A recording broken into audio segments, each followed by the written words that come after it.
आता इथे आपण सर्वजण पाहतात त्याचा मोरल नंबर वेगळा आहे आणि पहिल्याचा मोरल नंबर वेगळा आहे. तर आपण सर्वात सुरुवातीला आपण ज्यावेळेस मोरणीसाठी मागणी केली होती त्यावेळी आपण शेजारचे गट नंबर वगैरे त्याच्यामध्ये आपण बरेचसे ऍड केलेले होते. ते पण आपल्याला भूमी अभिलेखच्या अधिकाऱ्यांनी सांगितलं त्याप्रमाणे आपण ते सर्व केलं गेलेलं होतं.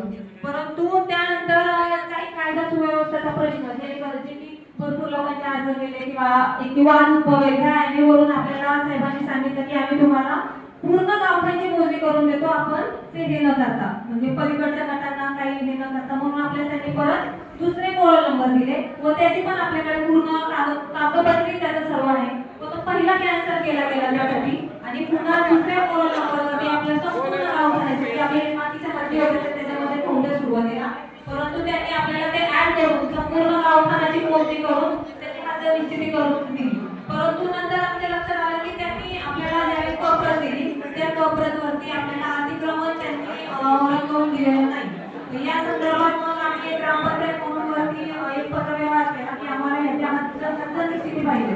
रस्त्याचं काम राहिलं होतं आपलं काही प्रमाणात, त्या कामासाठी गटारांच्या कामासाठी आपण हे त्यावेळी सगळं काही करून घेतलं होतं, हद्द मोजली, कारण त्याच्याशिवाय आपल्या गटर लाईनचं काम पूर्ण होणार नव्हतं. त्या रस्त्याचं राहिलेलं अपूर्ण काम व गटर लाईनचं काम यासाठी वाद न उद्भवता आपल्या गावची संपूर्ण हद्द निश्चितीकरण करून त्यांनी या दुसऱ्या मोरल नंबरवरती आपल्याला ही प्रत दिली व त्याच्यामध्ये अजून काही भाग रंगवायचा राहिलेला आहे. त्या संदर्भातही आम्ही वरती पत्र व्यवहार केलेला आहे व लवकरच लवकर ती हद्दीमध्ये ज्या काही आपले अतिक्रमण आहेत ते देखील आपल्याला ह्याच्यावरती दिसतील आणि अजून काही माहिती हवी असेल तरी ती आम्ही तुम्हाला देऊ. सरपंच आपला उद्देश योग्य असतो किंवा अतिक्रमण आपल्याला किंवा हद्द गावची माहिती पाहिजे. पण माझं म्हणणं असं की पैसे घातले आपण ते शेवटच्या चौकापर्यंत गेलो पाहिजे. म्हणजे मी पहिल्यांदा म्हणलं तिथं नुसतं मशीन चालू दिलाय नकाशा, नंतर परत ती परत नेली कप्रत बघायला. तक्रार नाही, तक्रार आहे ना ज्यावेळेस मोजणी आली का त्यावेळेस पॉईंट बघून गेला ते तक्रार कुठं आली. हो आता काका पॉईंट दाखवलं काय पॉईंट सगळे दाखवले होते. नाही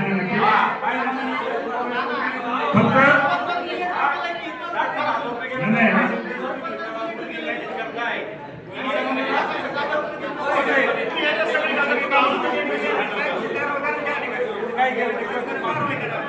सरपंच माझं असं म्हणणे लवकर अतिक्रमण जे काय असतं ते दाखवलं पाहिजे.